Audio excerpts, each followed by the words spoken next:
Captain's Log, the Desurtania, 10th of Vaisenrosche, year 42 of the reign of Merchant King Tarasov of Praskovia. We set sail early this morning, loaded with food and water for a journey unlike any taken in my lifetime. I have told only the commissioned officers, but we set sail for no previously mapped location. No, this day we sail for the rim of Aalveir itself. A wizard has commissioned us to set sail to the rim and bring back as much valm as we can carry. He is offering 2,000 silver per pound of the magical ice. The crew knows only that we sail into the cold waters above Sofia. They are eager to defend themselves against Sophian pirates. The Desurtania is not a battleship, but we have our defenses, and the crew is all seasoned and battle-tested. I have no fear of barbarians. The crew is sure to make short work of any who mistake us for some fat merchant vessel. 20th of Vaisenrosche. Sailing has been clear and easy, and we have nearly cleared the land of Sofia.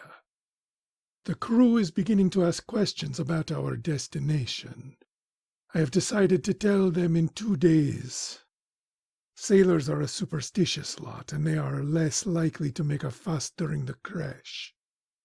Besides, we are Dutch, and Dutch sailors go where they are told. 22nd of Vaisenrosche. It went as I expected. The crew was unhappy, but they did not raise their voices for fear of calling down a magic of Rosche upon us. We broke out the warm parkas and distributed them to the crew. That helped us earn their favor. They are strutting around the deck like winter peacocks, showing off their gear to each other. 25th of Vaisenrosche. The Desurtania was attacked today by Sophian pirates. They most likely thought we were lost, and came upon us in 2 longships. They outnumbered us 3-1 at the start, but the wretched barbarians had no cannons. We sank one of their vessels before they could come close enough to board us, and as I predicted, our sailors made short work of them, until 3 of them transformed into great bears upon our deck. We killed them, but they took 12 of my crew, and another 7 are injured thanks to their ungodly magic. 27th of Vaisenrosche. Thank the gods for our medicine, for all of our wounds have festered. The barbarians cursed us as we put them to the sword, but their superstitions will not stand against our ship's healer. Still, I am beginning to regret not bringing a cleric upon this expedition. My arm will heal, but the pain distracts me from the horizon. Caliphate will eclipse Aelia soon, and I fear we will be lost and drift off course without the goddess's light. We still have plenty of food and water, but I am eager to get to our destination. 34th of Vaisenrosche. We have sailed past our maps, and the weather has become brutal. We thought we knew what cold was, but it is our only and constant companion. We sail by the great cracking glaciers, many times the size of our ship, gnashing like giant teeth, aching to splinter us and cast us into the frozen waters. We must be cautious. 45th of Vaisenrosche. The Codoja from Rosche to Misata happens tonight. We enter into the hottest month of the year, yet I wonder if we will ever be warm again. We lost another crewman. Ice was building up the sides of the ship, so we lowered men down the sides to chop the ice off. He did not tie himself off securely, and his rope came undone. We tried to catch him and haul him back on deck, but he was frozen by the time we got the rope to him. There is no forgiveness in these waters, and death itself, lies just beneath the waves. 3rd of Vaisenata. More horrors befall us day by day. Half the food froze when a leak let water into the cargo hold. Our carpenter patched the leak, but his feet have turned black from standing in the cold water. Even the wine has frozen, so there is nothing but Grey Star to give him when the surgeon removes his feet. His screams unsettled the crew. They are talking of winter demons coming to steal our souls. I feel for them, but we must be nearing the rim. Soon we will have a hold full of Valm, and we will be back on our way home to riches and glory. 6th of Vaisenata. The carpenter's wounds became infected. We had to use the rest of the Grey Star to numb his pain while we waited for his fever to break. Sadly, he broke first. His body lies in the hold. He asked to be buried in the relatively warm waters of home. It is the least we can do for him. His assistant refused to check the hold for more leaks. It pained me to have him whipped, but I cannot have insubordination in my crew. He is in the brig now. 7th of Vaisenata. The carpenter's assistant started howling like a mad dog. Another leak in the hull let water into the brig. He was atop his bunk, screaming to be let out before the water rose to him. If the damned fool had just done his job, he might have caught the leak before it started. I let him out on the condition that he repair it. He managed it in record time, and is back in his quarters with some warm soup. The frozen food will keep, but as we have been going through the remaining supplies faster than I would like, we may have to go hunting on one of the large ice floes. We have seen what look like huge white bears out there. I would like to find something less ferocious, but we have had no luck fishing. 10th of Vaisenata. Were I a religious man, I would think the gods were testing us, for things just keep going wrong. We sailed out onto one of the ice floes to hunt a bear we saw there.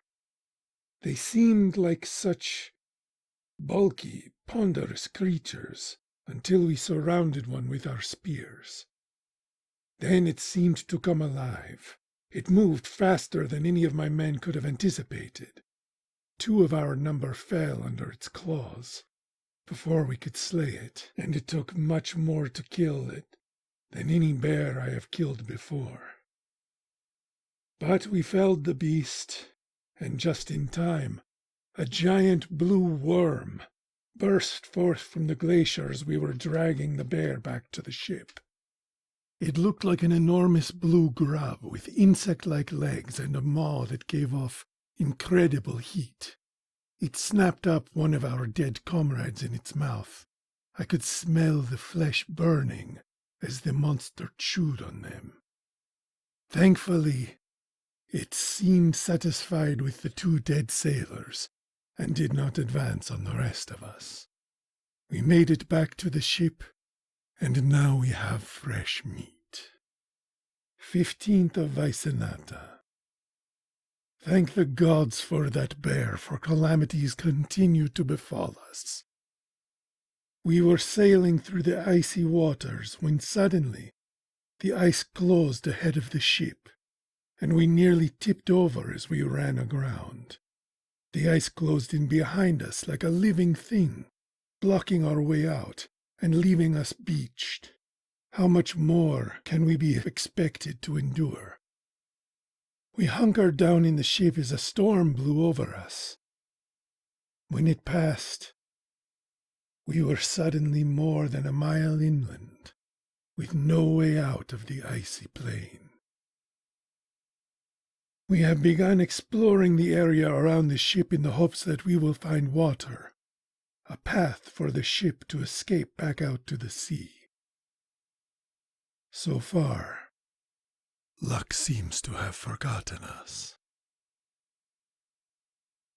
17th of Vaisenata.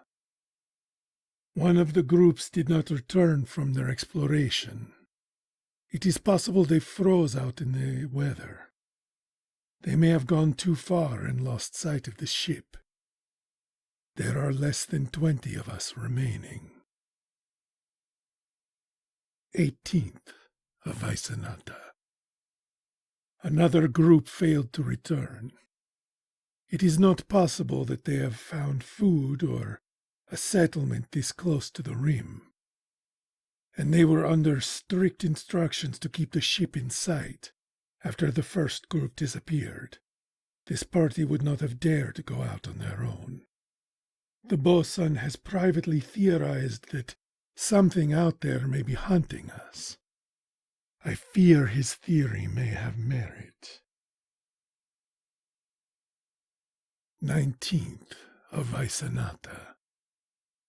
We went out in one large group and nothing accosted us. We did, however, find the bloody remains of one of the previous groups. The bosun was right. We are being hunted. Thankfully, or perhaps not so thankfully, whatever it is smart enough not to attack us as a large group. As long as we stay together, we should be safe. However, it makes exploring the land around difficult and much more consuming of time and energy than I had hoped. 24th of Vaisenata. Misata's crash has come and gone. We were supposed to have been on our way back to Praskovia by now. Yet we have had no Valm, nor have we reached the rim. Whatever is out there hunting us has driven off any wildlife that might have been around here. There is nothing to hunt, and our supplies are running low. Soon we will need to decide whether or not to leave the ship in search of food. 27th of Vaisenata. Another sailor died 2 nights ago. We buried him, but the creature hunting us took him in the night. There is no point in staying here. Soon our numbers will become small enough that the creature, whatever it is, will come for us. If it would just show itself, perhaps we could fight it. Then again, perhaps not, given our current state. We are down to the frozen food. Our fires can't seem to burn hot enough, and we are forced to choke down half-frozen meat with icy water. I cannot seem to get warm after eating. 28th of Vaisenata. Final entry. Today, those of us still strong enough to walk are leaving the ship. 3 are staying behind due to sickness. I fear they will not survive the night. Still, I am locking the door to my quarters and leaving this log inside. If you are reading this, then we most likely did not make it. Perhaps we fell victim to the creature that hunted us. Perhaps we made it to the rim and have joined with Rasik the Mad. I hope that the ice melted and the boat drifted free, and that you have found this out on the open ocean. If you have found the Desurtania in the ice, turn back if you still can. There is no Valm here, no riches, no glory, only death.